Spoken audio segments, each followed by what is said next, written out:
which are the different level of approvals, how they create a contract in the system, how they convert the contract into the sales order, how they convert the sales order into the billing. So they will try to understand each and every process from the sales point of view. So as a sales consultant, as an SD consultant, your responsibility is to come up with the sales related business blueprinting. So MM consultant will create MM business blueprint, SD consultant will create SD business blueprint. Similarly, FICO guy will sit with the accountants. FI guys have to sit with the accountants and they have to understand how the accounts payables are handled, how the accounts receivables are handled, okay, how the end users are creating the invoices, how they are receiving the payments, how they are purchasing the assets, what depreciations they are calculating, what are the activities that they are doing in the month end. So all these requirements have to be captured very clearly in your business blueprinting document. So business blueprinting document in SAP HCM methodology is a document which tells you which gives you the complete direction of what you are going to do in the remaining part of the project. Okay, so business blueprinting is a Word document. So I'm not saying business blueprinting is a Word document. It is a phase in which consultants will gather the business requirements and create a business blueprint document. It is also called as BBP, business blueprint. Okay, create a BBP and it has to be signed off. This is very important. So you have written something, but the question is it already discussed with the business? Sign off means what? You have created a document and you have to show this document to your business. And you have to tell them, see, based on the understanding that I got from your business, I came to know that these are the features that you are looking for in SAP. Okay, so you will submit this document, they will review it, there will be a lot of discussions. They may not be able to understand the BPP that you have provided to them. They may not be able to understand the technical terms that you used. So they will ask you to modify something. They will tell you that no, this particular requirement you are not understood in detail. So we need to whatever you have written is not enough. We want to add more information into this. So there will be a lot of rounds for discussion during the business blueprint. But ultimately, once you also and your business users also agreed, they will do the sign off. Sign off means they confirm that yes, whatever is written in the business blueprint document, that is exactly what we want to see in our system.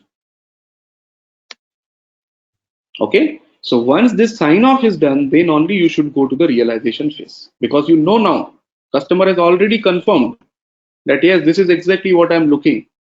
So you are now 100% sure that I should go to the realization phase and I should start doing the development of this particular system.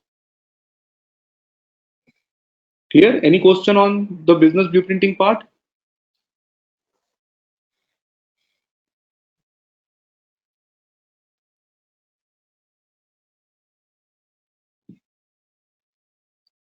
If you feel that I am going fast or slow, please stop me, because it should not happen that I am being very fast and you are not able to digest the topics. Just tell me if anything is going faster.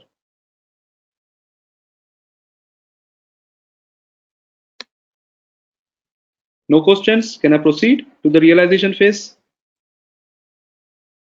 Okay. So once you understood the requirement, what you will do as per the SDLC, you will go to the development phase.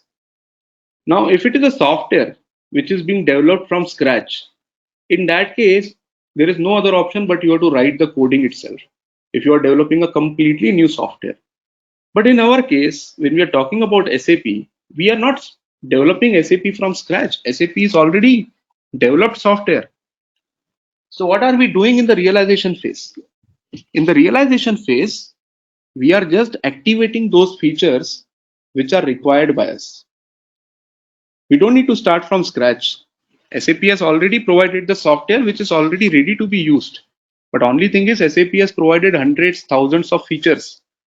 it is not necessary that all the customers will use all these features. So we just need to understand which features customers want to use in the business blueprinting, and based on those features, we need to activate those features during the realization phase. Number one.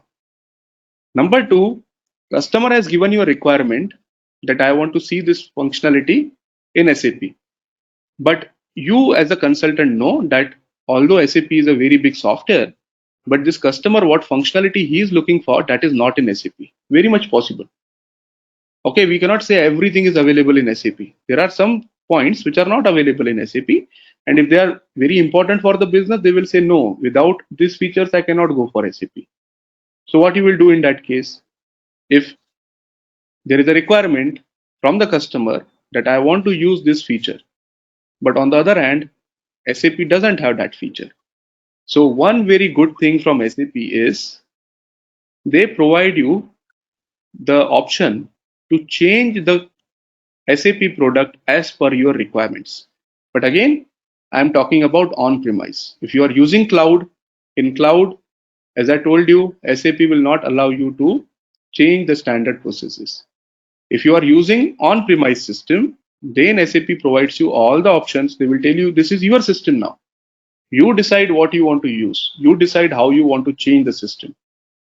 Okay, although it is not recommended, although wherever possible, we should try to convince the customer that the functionalities which are already available in SAP, they should be used as it is. But sometimes it becomes necessary for the customer also to create those functionalities which are not part of the standard product. So in that particular case only, we need to develop, we need to change something in the standard SAP system. So there are, when we are talking about realization, there are two things. Number one,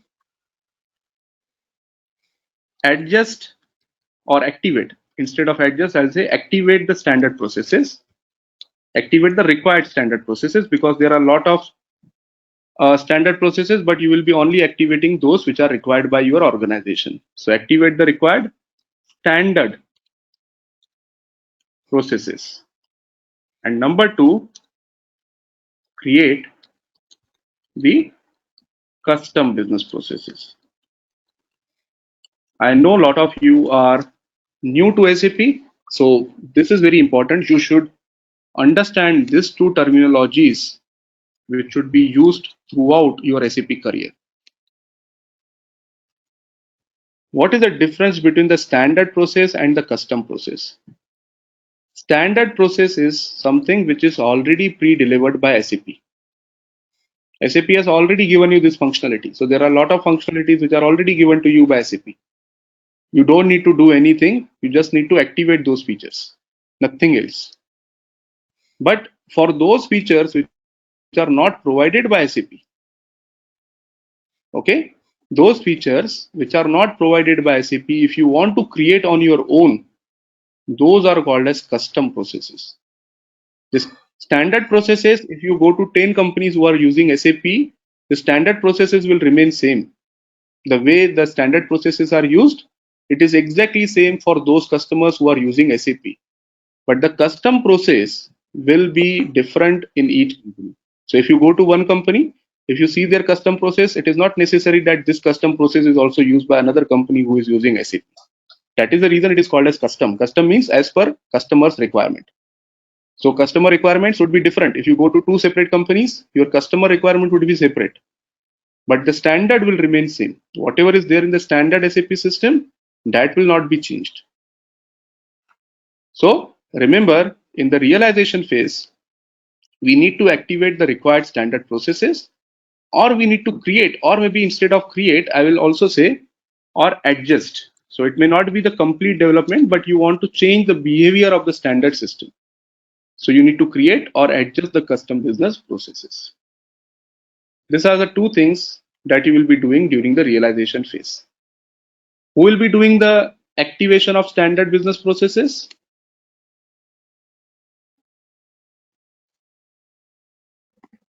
Who will activate the standard processes? Functional consultant. Functional consultant. If you are a SD consultant, if you are MM consultant, if you are a FICO consultant, your responsibility is to activate the standard processes. How? That is exactly what we are going to learn during this course. Once we are done with these basic sessions, what are we going to do? We are going to understand the standard business processes from the FICO point of view, from the MM point of view, from the SD point of view. So those of you who are from FI, they will understand the basic processes, standard processes from FI. Those of you who are from MM, they will understand the MM standard processes, SD standard processes.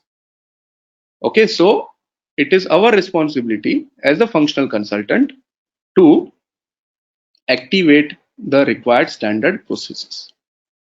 Who will do the creation and adjustment of the custom business processes? Developer. Developer, right? In SAP terms, it is called as a technical consultant. So a functional consultant, I am writing here so that it is very clear in your mind. A functional consultant will activate the required standard business processes, and the technical consultant, okay, you can call it as a developer. Okay, a technical consultant would be responsible to create or adjust the custom business processes, mainly ABAP consultant. But in addition to ABAP, there may be some other technical consultants also required. Maybe if there is a need of connecting two different SAP systems or connecting non-SAP to SAP system. So I'm not restricting this to ABAPer. I'm saying all the technical consultants are responsible to create or adjust the custom business processes. One more thing which I wanted to add here, functional consultants will take the requirement from in the From the business business. blueprinting phase. Yeah, in the business blueprinting phase, as a functional consultant, you are responsible to take the requirements from the business. What about the technical consultants? This technical consultants also will take the business requirement from the business or what? No. Oh, they'll take it from the functional guys. Exactly. So as a functional consultant, you are not only responsible for activating the standard business processes, you are also responsible for giving the custom business processes requirement to the technical consultants. Normally, okay, I'm saying normally, it is not necessary, but it is best practice. Technical consultants should not directly discuss anything with the business users. It is a functional consultant who is responsible to understand all the business requirements from the business users. Whether it is a standard or a custom, that a functional consultant will decide. And functional consultant will give the requirement to the technical consultant what needs to be created, what needs to be changed, what needs to be adjusted. So just remember, functional consultant